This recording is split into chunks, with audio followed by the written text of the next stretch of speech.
નમસ્તે દર્શક મિત્રો, આજે આપણે વાત કરવી છે પક્ષો વગરની ચૂંટણી શક્ય છે ખરી, એની વાત કરવી છે આપણે. કારણ કે કેટલાક લોકો આના માટે આંદોલન ચલાવી રહ્યા છે આખા દેશમાં, એવા ગુજરાતમાં પણ આંદોલન ચાલી રહ્યું છે 8 વર્ષથી કે બંધારણમાં એવી કોઈ જોગવાઈ નથી કે રાજકીય પક્ષ દ્વારા જ ચૂંટણી કરવી, લોકો દ્વારા ચૂંટણી થવી જોઈએ એ પ્રકારની જોગવાઈ હોવાનો દાવો કરવામાં આવે છે. તો આ બધી આપણે વાત કરવી છે, કારણ કે અત્યારે જે સ્થાનિક સ્વરાજ્યની ચૂંટણી હમણાં પૂરી થઈ એમાં આ પ્રશ્ન ઉભો થયો છે અને એટલા માટે આપણે વાત કરવી છે. અને વાત કરવી જરૂરી પણ છે, કારણ કે આપણે જાણીએ છીએ કે સ્થાનિક સ્વરાજ્યની ચૂંટણીમાં મોટા પાયે ગોલમાલ થઈ હોવાના આરોપો મૂકવામાં આવ્યા છે. કારણ કે ગુજરાતમાં આ જે કઈ ચૂંટણી થઈ એમાં અનેક ચિંતાઓ ઊભી કરી છે. હમણાં 2026માં જે પૂરી થઈ એમાં, કારણ કે લોકોનો ભારે વિરોધ હોવા છતાં એક જ પક્ષના જંગી બહુમતીથી પ્રતિનિધિઓ ચૂંટાયા છે. લોકસભા હોય, વિધાનસભા હોય કે સ્થાનિક સ્વરાજ્યની ચૂંટણી હોય, એમાં આ જ દ્રશ્યો છેલ્લા 1996 થી જોવા મળી રહ્યા છે. વચ્ચે એકાદા બે પીરિયડને બાદ કરતા સ્થાનિક સ્વરાજ્યની સંસ્થાઓમાં જો સ્વરાજ ન રહ્યું હોય તો આવી ઘટનાઓ જે 2026માં જે બની છે પારાવાર ચિંતા ઊભી કરે છે અને એટલા માટે અનેક પ્રશ્નો પણ ઊભા થયા છે. આવી ઘટના બની છે કારણ કે લોકશાહી પર ખતરો ઊભો થયો હોય એવું સ્પષ્ટપણે આમાં દેખાઈ રહ્યું છે. કારણ કે એક જ પક્ષીય રાજ ગુજરાતમાં આવી ગયું હોય એ પ્રકારનું ચૂંટણીઓ થઈ રહી છે, યોજાઈ રહી છે. ચૂંટણી પંચ પણ એ રીતે વર્તી રહ્યું છે. કોર્પોરેટ કંપનીઓ હવે સરકાર ચલાવી રહી હોય એવા આરોપો પણ મૂકવામાં આવે છે ને એવું જોવા પણ આવ્યું છે. ખેડૂતોના ખેતરોમાં ઘૂસી જઈને પોલીસની દ્વારા બળજબરીથી થાંભલાઓ નાખી દેવામાં આવે છે આખા રાજ્યમાં. ગુજરાતમાં 5 લાખ ખેડૂતોના, તો એ કોર્પોરેટ હાઉસની મહેરબાનીથી જ થઈ રહ્યું છે, દિલ્હીની સૂચનાથી લઈને.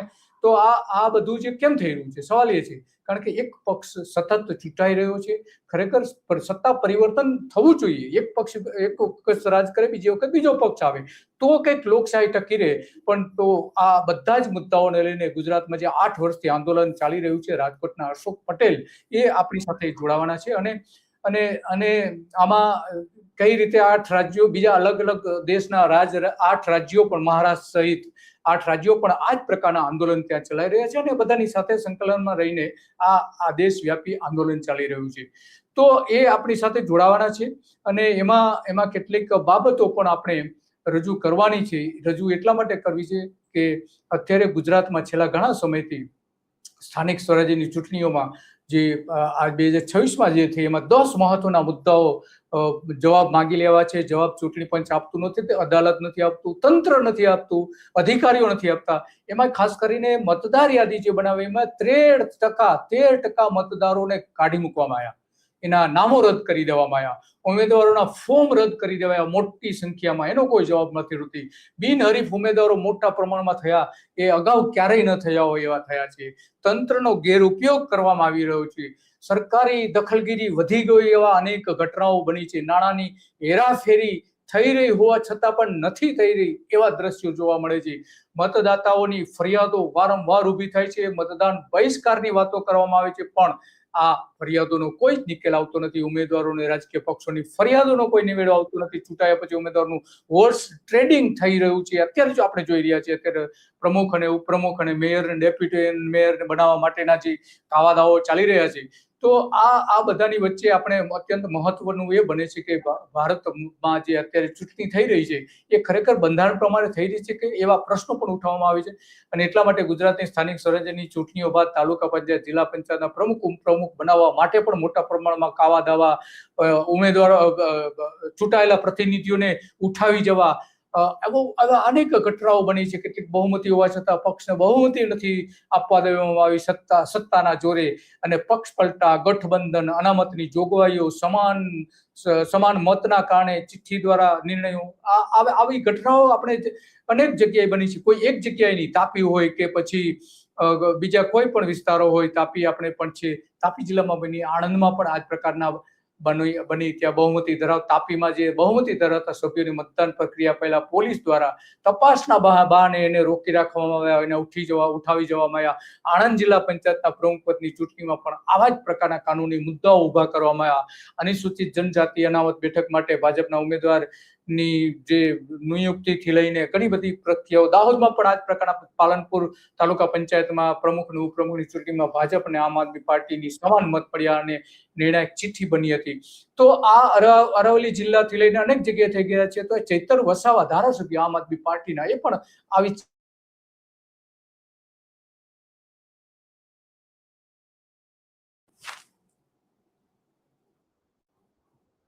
તાલુકા પંચાયતમાં ત્યાંની જનતાએ આમ આદમી પાર્ટીના 12 જેટલા તાલુકા સભ્યને જંગી બહુમતીથી વિજયી બનાવ્યા હતા. આજે હાલમાં જ 12 વાગ્યાની સામાન્ય સભા હતી ત્યારે અમારા 12 તાલુકા સદસ્યશ્રીઓ સામાન્ય સભામાં ભાગ લેવા માટે અને પ્રમુખ ઉપપ્રમુખની વરણીમાં સહભાગી થવા માટે જતા હતા. ત્યારે ધાનપુર તાલુકા પંચાયતની પહેલા જે ઘાટા આવે છે ત્યાં ઘાટા કને ઝાડ રસ્તા પર કાપીને તુફાન ગાડીઓ રસ્તા પર મૂકીને 4 ગાડીઓ જેમાં ઉમેદવારો બેઠા હતા એમને આતરીને ત્યાંના કેટલાક અસામાજિક તત્વોએ ભાજપના નેતાઓના ઇશારે ત્યાં ફાયરિંગ કર્યું છે, પથ્થરમારો કર્યો છે અને તીરકામઠાથી હુમલાઓ પણ થયા છે. જેના કારણે અમારા ઉમેદવારો હેમખેમ એમાંથી બચીને બહાર નાસીને બચ્યા છે અને પોલીસને જાણ કરી બાદમાં ડીવાયએસપી એમના કાફલા સાથે આવી અમારા ઉમેદવારોને હેમખેમ પ્રમાણે બચાવી. એટલે પોલીસે બચાવી લીધા. પણ આવું પણ થાય છે તો આ ચિંતા ઉપજાવે એવું છે. કોંગ્રેસે પણ આવી ચિંતા ઉપજાવી છે, એ પણ આપણે પાછળથી એને પણ સાંભળીશું. કારણ કે ગીર સોમનાથ જિલ્લામાં જે કોંગ્રેસને એક સભ્યની બહુમતી હતી, જે અપક્ષ દ્વારા એને ટેકો આપવામાં આવ્યો હતો, તો પણ ત્યાં ગીર સોમનાથમાં પણ કોડીનારમાં આપણે જાણીએ છીએ તાલુકા પંચાયતની ચૂંટણીમાં, તો ત્યાં પણ તોડફોડ, ઉમેદવારોને ઉઠાવી જવા, આ તે બધું,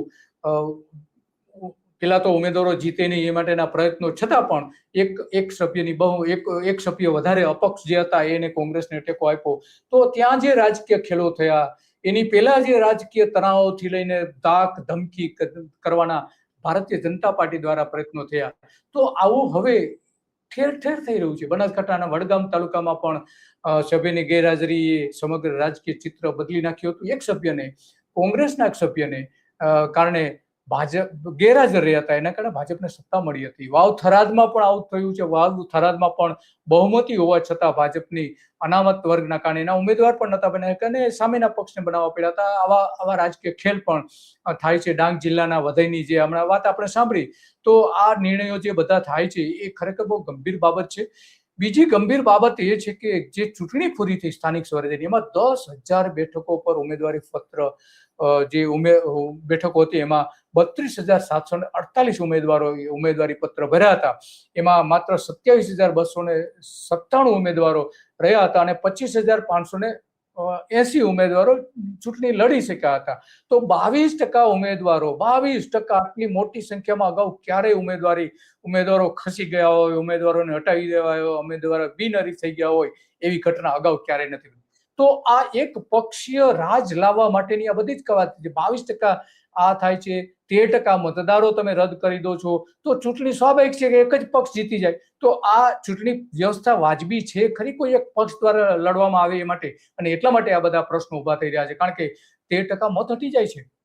આ કોઈ નાની ઘટના નથી. ગુજરાતમાં મોટા પ્રમાણમાં લગભગ 72 લાખ જેટલા મત, અને કેટલાક તો લોકો દાવો કરે છે કે 1 કરોડ જેટલા મતદારો મતદાર યાદીમાંથી દૂર કરી દેવાયા છે. આ બહુ ગંભીર બાબત છે અને એટલા માટે આ પ્રશ્નો આપણે ઉભા થાય છે. અને એટલા માટે જે નવા ઉમેરેલા માત્ર 1.3% હતા, રદ કરી દેવાયેલા જે ઉમેદવારી જે મતદારો રદ કરી દેવાયા 13.4%, અને નવા કેટલા ઉમેર્યા? 1.3%.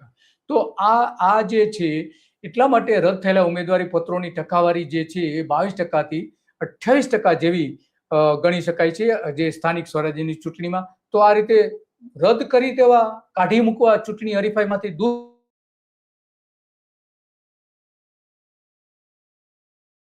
આ અત્યંત ખતરારૂપ છે. અને એટલા માટે અશોક પટેલ જે આંદોલન ચલાવી રહ્યા છે એ આંદોલનને લોકો ઘણી જગ્યાએ ટેકો આપી રહ્યા છે.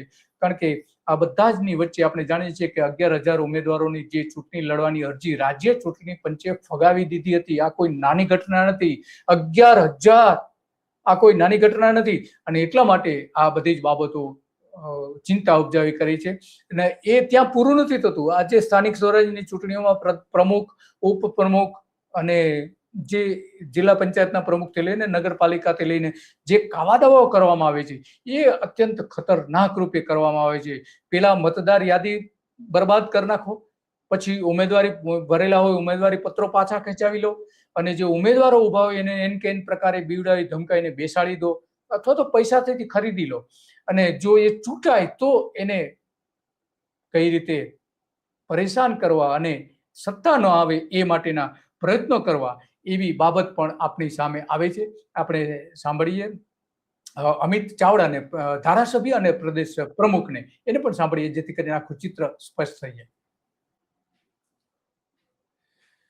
તો અશોકભાઈ પટેલ આપણી સાથે જોડાઈ ગયા છે. આપણે સ્ક્રીન ઉપર લઈ લીધી. એ પેલા અમિત ચાવડા, જે આપણે વાત કરી હતી, કે અમિત ચાવડાને પણ સાંભળીએ કે કઈ રીતે લોકશાહી ખતરામાં છે અને શું હોવું જોઈએ, એ પણ વાત કરી રહ્યા છે. તે પણ સાંભળીએ. અમને આખી સરકાર અને ભાજપના નેતાઓ સત્તા મેળવવા માટે તમામ નીતિ નિયમો કાયદાને નેવે મૂકીને કામ કરવા માટે અધિકારીઓ પર જે દબાણ કરી રહ્યા છે એનો દાખલો દિયોદરમાં આપણે 25 તારીખે જોયો. 25 તારીખે તાલુકા પંચાયત દિયોદરમાં પ્રમુખ ઉપપ્રમુખની ચૂંટણી હતી. કોંગ્રેસ પાસે 12 સભ્યો ચૂંટાયેલા છે, ભારતીય જનતા પાર્ટી પાસે 10 સભ્યો છે. બહુમતી કોંગ્રેસ પાસે હોવા છતાં મીટિંગ શરૂ થતાની સાથે ભાજપના 2 સભ્યો અંદર ઝઘડો કરે છે ને સ્ક્રિપ્ટ લખેલી હોય એ મુજબ ચૂંટણી અધિકારી, અધ્યાસી અધિકારી, જે ડેપ્યુટી કલેક્ટર છે, એ તાત્કાલિક ચૂંટણી મુલતવી રાખવાની જાહેરાત કરે છે.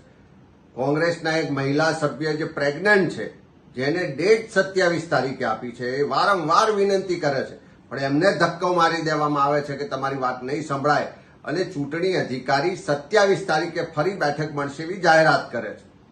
કોંગ્રેસના કાર્યકરોએ સંયમ રાખ્યો, રાહ જોઈ. બીમાર થઈ ગયા છે, હોસ્પિટલમાં દાખલ થયા છે. આ સંજોગોમાં લોકશાહીની હત્યા છે. સરકાર મુખ્યમંત્રીને, પંચાયત સચિવને, વિકાસ કમિશનરને તાત્કાલિક આના માટે પગલાં લેવા માટે વિનંતી કરીએ છીએ કે ત્યાં અધિકારી જો બીમાર હોય તો નવા અધિકારીની તાત્કાલિક નિમણૂક કરો. 3 વાગે. તો આ વાત આપણે કરી અમિત ચાવડાએ. તો લોકશાહી કઈ રીતે ખતરામાં છે એ આપણે વાત કરીશું અશોકભાઈ સાથે. અશોકભાઈ તમારું સ્વાગત છે ગુજરાત રિપોર્ટમાં. તો તમે આખું એક જે નવું આંદોલન ચાલુ કર્યું છે, જી હા, શું છે દર્શકોને જણાવશો?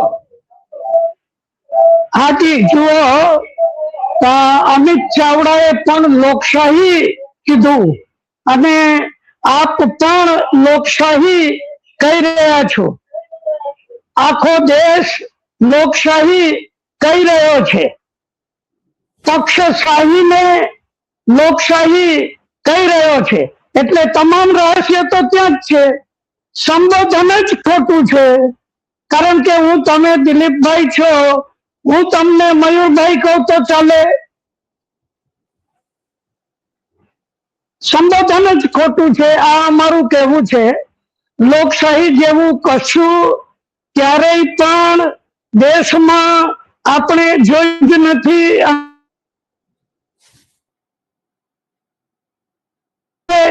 પક્ષશાહી અને પક્ષતંત્ર જ અનુભવ્યું છે. એટલે હું સરળ ભાષામાં કહીશ કે 4 પગ હોય, પૂંછડી હોય અને લાંબુ મોઢું હોય અને ઘોડા જેવું દેખાય એવા દરેક પ્રાણીને ઘોડો ના કહી શકાય. ગધેડો પણ છે, એ પણ ઘોડા જેવો જ દેખાય. હવે ગધેડો ઘોડા જેવો દેખાય એટલે આપણે ગધેડાને ઘોડો કહીએ તો એ તો ખોટી જ વાત છે. અશોકભાઈ, તમે આજે પક્ષીય રાજકારણ છે એ કેમ ન હોવું જોઈએ એની થોડી વાત કરશો? અરે એ તો બંધારણને પૂછો. કારણ કે બંધારણે ક્યારે કહ્યું કે પક્ષીય રાજકારણ હોવું જોઈએ? બંધારણે તો લોકતંત્રની વાત કરી. અચ્છા, આપણા પૂર્વજોએ જે સંઘર્ષ કર્યો, જે સ્વરાજ માટે, જે સ્વાધીનતા માટે, એ શું આ પ્રકારના પક્ષતંત્ર માટે એનો સંઘર્ષ હતો કે શું? તો ક્યારે એવું હતું? અશોકભાઈ, આમાં જે પક્ષની વાત આવે છે તો અત્યારે તો પક્ષીય ધોરણે જ ચૂંટણી થઈ રહી છે. ચૂંટણી પંચ છે એના માટે, બંધારણ છે આપણા માટે. તો એ કઈ રીતે એને આપણે બાજુ પર મૂકી દઈશું કે કોઈ રાજકીય પક્ષ ન હોવા જોઈએ? શું કારણ છે એનું? ના, તો એ જ બંધારણ જ કારણ છે ને. અમારું સ્પષ્ટ રીતે કહેવું છે કે માની લો કે આપણા પૂર્વજોએ સ્વાધીનતા માટે એટલો બધો સંઘર્ષ કર્યો, અને એ સંઘર્ષ પછી જ્યારે 1952 ચૂંટણી થઈ ત્યારે લોકતંત્ર મળવું જોઈતું હતું. હવે માની લો કે જવું જોઈતું હતું પૂર્વમાં, અને કોઈ આપણને ગેરમાર્ગે દોરી ગયા પશ્ચિમમાં, અને પછી પશ્ચિમમાં આપણે ઘણે બધે દૂર સુધી જતા રહ્યા. તો હવે આપણે પશ્ચિમમાં ને પશ્ચિમમાં આગળ વધી રહ્યા છીએ અને કહી રહ્યા છીએ કે ભાઈ કેમ આમ થાય છે? અરે, પહેલેથી ખોટી દિશામાં જતા રહ્યા, બંધારણ મુજબ નથી ગયા ને. હા, તો અશોકભાઈ, બંધારણ શું કે છે? બંધારણ પ્રમાણે જ ચાલુ પડશે? હા, બિલકુલ. બંધારણની હું કલમો કહું છું ને, એક પછી એક બધી કલમો કહું છું. બંધારણની કલમ નંબર 58 જુઓ, આર્ટિકલ 58, આર્ટિકલ 66 જુઓ, આર્ટિકલ 84 જુઓ, આર્ટિકલ 173 જુઓ, અને ત્યાર પછી પંચાયતી રાજ આવ્યું ત્યાર પછીના આર્ટિકલ 243 કે જુઓ. આવા 6 આર્ટિકલ છે, અને 6 આર્ટિકલમાં જે ચૂંટણીમાં ઉમેદવારી કરવાની વાત છે એ ક્યાંય પણ રાજકીય પક્ષ માટેનો કોઈ પણ ઉલ્લેખ નથી, કોઈ પણ જોગવાઈ નથી, સીધી પણ નહીં અને આડકતરી પણ નહીં. બરાબર છે, સમજી ગયો. એટલે કે એવી કોઈ જોગવાઈ નથી. તો હવે શું ઉપાય, શું બિલકુલ. શું તમે કરી રહ્યા છો? હવે એનો ઉપાય તો લોકોએ જ નક્કી કરવાનો છે. પબ્લિક ઓપિનિયન બને અને સીધી ને સરળ વાત કહી દેવામાં આવે ચૂંટણી પંચને. કારણ કે બંધારણ મુજબ જે ચૂંટણીઓ કરાવવાની વાત છે એમાં ચૂંટણીની દેખરેખ, એનું માર્ગદર્શન, એનું નિયંત્રણ, આ બધું જ ચૂંટણી પંચે કરવાનું છે. તો આ રાજકીય પક્ષોએ જો હાઈજેક કરી લીધું તો કોની જવાબદારી છે? બંધારણ મુજબ ચૂંટણી પંચની. અને દેશના લોકોને આ બધી જાણ કરવી પડશે. વધુ સમજવાની જરૂર નથી. બંધારણના અમુકના અશોકભાઈ, તમારું કહેવું એવું છે કે જે ચૂંટણી પંચ છે એ રાજકીય પક્ષોને લાવ્યું છે, રાજકીય પક્ષો લાવવાની જરૂર નથી, એવું તમારો કહેવાનો મતલબ નીકળે છે? ભાઈ, રાજકીય પક્ષોએ તો આવવાનો એમનો સ્વાર્થ હતો, પણ એ જ્યારે ચૂંટણીના મેદાનમાં દાખલ થયા ત્યારે એમને રોકવાની ફરજ કોની હતી? માની લો કે એક ચૂંટણીનું મેદાન છે, એ મેદાનના મુખ્ય દરવાજે સૌથી પહેલા 1952 જ્યારે કોંગ્રેસ 2 બળદની છોડી લઈને દાખલ થયું ત્યારે એને રોકવાની ફરજ કોની હતી? કે ભાઈ, તમે રાજકીય પક્ષ છો, તમે તો સમૂહ છો, તમે કોઈ વ્યક્તિ નથી. અને બંધારણમાં વ્યક્તિ માટેની જોગવાઈ છે, લોકતંત્રની વાત છે, પક્ષતંત્રની કોઈ વાત જ નથી. અને બીજી એક ખૂબ મહત્વની વાત કહું, આ દરેક જે રાજકીય પક્ષો છે ચૂંટણી પંચે એમનું રજીસ્ટ્રેશન 1989 માં કર્યું છે.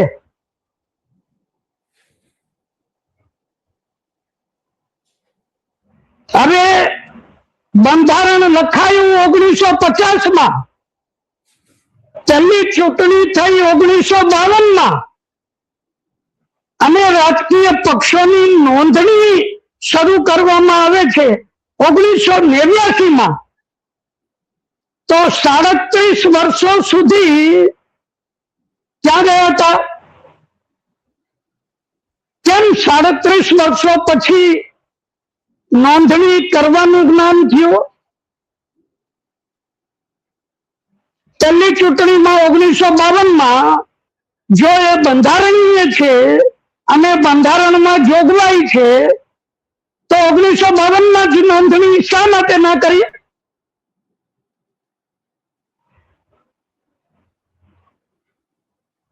યસ, આ પ્રશ્ન તો છે, તમારી વાત સાચી છે કે મોટો પ્રશ્ન છે કે નોંધણી કેમ ન કરી. તો હવે અશોકભાઈ, તમે આ જે અત્યારે જે આંદોલન ચલાવી રહ્યા છો, તો એ કેટલા સમયથી તમે આંદોલન ચલાવી રહ્યા છો કે કોઈ પક્ષ દ્વારા ચૂંટણી નહીં, લોકો માટેની ચૂંટણી, લોકશાહી છે, આ લોકો નક્કી કરશે કે કોને ઉમેદવાર ઉભા રાખવા. તો એ તમે આંદોલન જે ચલાવી રહ્યા છો એ કેટલા સમયથી ચલાવી રહ્યો છો ને આંદોલન શું છે એ થોડી વાત કરશો? આપણે તો બહુ ઓછો સમય છે આપણી પાસે. જો મારી વાત કરો તો હું પોતે તો લગભગ છેલ્લા 21 વર્ષથી આ એક જ વાત ગાઈ વગાડીને કહી રહ્યો છું. 2010 માં મેં ગુજરાતના ત્યારના 26 જિલ્લા અને 250 તાલુકાની યાત્રા કરી 45 દિવસની, અને મારી સ્પષ્ટ વાત ત્યારે મેં ગાઈ વગાડીને કરી કે જે રેકોર્ડ ઉપર છે. એક જ વાક્ય, એક જ સ્લોગન હતું, ન જોઈએ રાજકીય પક્ષો કે ન જોઈએ જાતે જ ઉભા થતા અપક્ષો. આ બંને જ વાત આ બિલકુલ પણ બંધારણીય નથી. બરાબર? એટલે રાજકીય પક્ષો ના હોવા જોઈએ. આ વાતો તો હું પોતે તો છેલ્લા લગભગ 21 વર્ષોથી કરી રહ્યો છું. પણ સમૂહમાં અમારું એક સંગઠન, અને આજે જે સંગઠન પાર્ટીલેસ ઇન્ડિયાના નામથી કરી રહ્યું છે, આ સંગઠન આજે છેલ્લા 8 વર્ષ થયા અમે ભારતના 15 જેટલા રાજ્યોમાં એક શાંત ક્રાંતિ અમે ચલાવી રહ્યા છીએ, એક પીસફુલ રિવોલ્યુશન. અને બહુ કહી દઉં સ્પષ્ટ જ કે આનો અંત એક જ બાબતે હોઈ શકે, પક્ષ મુક્ત ભારત. જે પ્રમાણે અંગ્રેજ મુક્ત ભારત બનવું એ પ્રમાણે જ પક્ષ મુક્ત ભારત બનશે જ.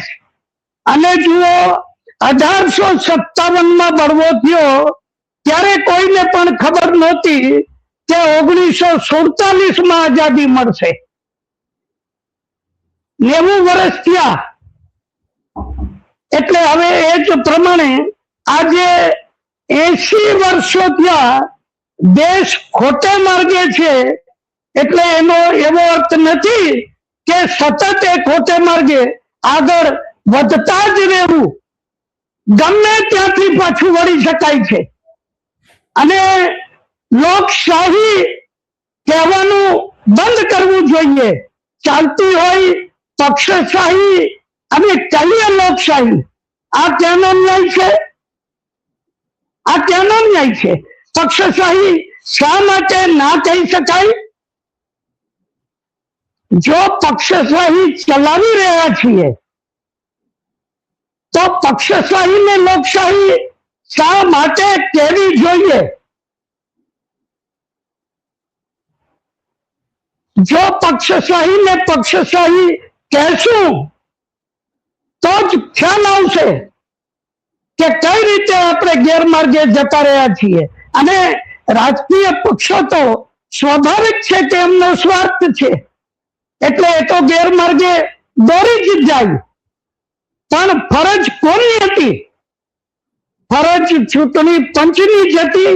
અને આજે પણ આ બધી જ બાબતોને કેવી રીતે સીધી કરી શકાય તો એ પણ સીધી વાત છે, ચૂંટણી પંચ દ્વારા જ સીધી કરી શકાય અને એ પણ ખૂબ જ સરળ છે.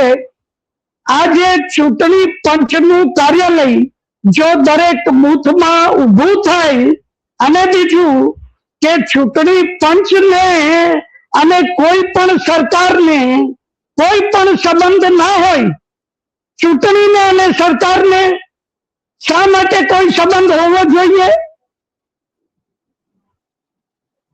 કોઈ પણ સરકારને શું સંબંધ છે ચૂંટણી સાથે? બંધારણમાં ક્યાંય એવું નથી લખ્યું કે સરકારની કોઈ ભૂમિકા હોવી જોઈએ. ફક્ત ને ફક્ત સ્વાયત્ત ચૂંટણી પંચ એટલે સ્વતંત્ર ચૂંટણી પંચ. અને સ્વતંત્ર ચૂંટણી પંચ કેવી રીતે થઈ શકે? એનો પોતાનો સ્ટાફ હોવો જોઈએ. ક્યાં છે એનો સ્ટાફ એની પાસે?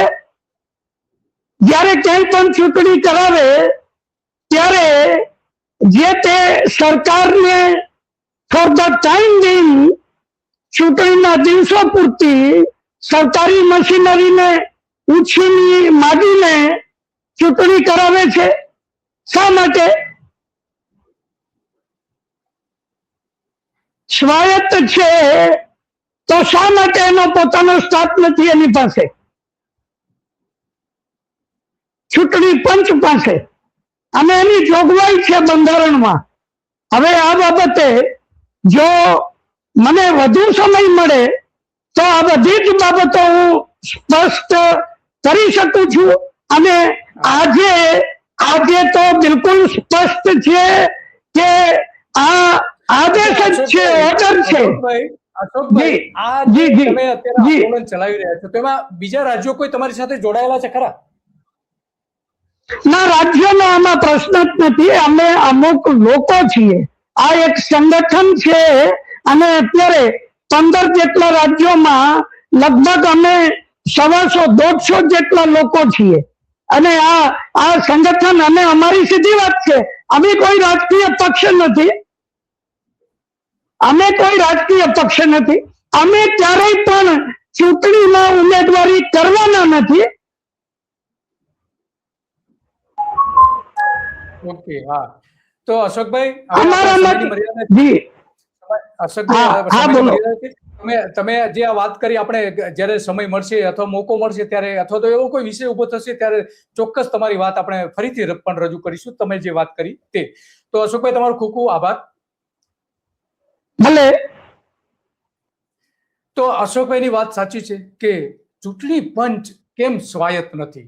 ચૂંટણી પંચ આપણે જો રાજ્ય સ્થાનિક સ્વરાજ્યની ચૂંટણીમાં રાજ્ય ચૂંટણી પંચ એક પક્ષની રાજકીય પાંખ હોય એ રીતે વર્તી રહી હતી.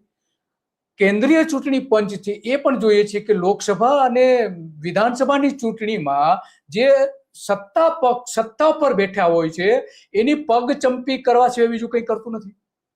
એ જે કે છે એવા આદેશો આપે છે. હમણાં રાજ્યોની ચૂંટણી થઈ તો જે ભારતીય જનતા પાર્ટી, નરેન્દ્ર મોદી, વડાપ્રધાન, ગૃહપ્રધાન જે ઈચ્છતા હતા એ જ થયું છે, એ જ થયું છે. તો અશોકભાઈની વાત 100% સાચી છે કે રાજ્ય ચૂંટણી પંચ અને કેન્દ્રીય ચૂંટણી પંચ એકદમ સ્વાયત્ત હોવા જોઈએ, પોતાનો સ્ટાફ હોવો જોઈએ અને એની નિયુક્તિ પણ કોઈ પણ સરકારની દખલગીરી વગર થવી જોઈએ. સરકાર એક પણ જગ્યાએ નક્કી ન કરે એવી હોવી જોઈએ, કારણ કે ચૂંટણી પંચ અત્યારે રાજકીય પાંખ બની ગઈ છે. એકમાત્ર શેષાન ચૂંટણી પંચ જે કમિશનર તરીકે આવ્યા હતા અને પછી ગાંધીનગરની લોકસભાની બેઠક ઉપરથી ચૂંટણી પણ લડ્યા હતા, જો કે હારી ગયા પછી. તો એવા શેષાન જેવા ચૂંટણી પંચના કમિશનરની જરૂર છે કે જે આ કરી શકશે. બાકી અત્યારે કોઈ આશા નથી કે આવું થઈ શકે. છતાં આશા લઈને જે લડી રહ્યા છે અશોકભાઈ, એ બહુ મહત્વની બાબત છે અને 8 વર્ષથી લડી રહ્યા છે આના માટે. તો બસ આજે આટલું, અને આવી જ બાબતો ઉપર આપણે ચર્ચા કરતા રહીશું અને લોકોને જણાવતા રહીશું કે તમારા અધિકારો શું છે, તમારે શા માટે લડવું જોઈએ અને લડવા માટેના શું કારણો હોવા જોઈએ. આપણે સતત બતાવતા રહ્યા છીએ છેલ્લા 1 વર્ષથી, હજુ પણ બતાવીશું. અશોકભાઈ જેવા લડાયક લોકોને બતાવીશું અને કહીશું કે આ લોકશાહી છે અને આ લોકતંત્ર છે. બસ આજે આટલું. નમસ્તે.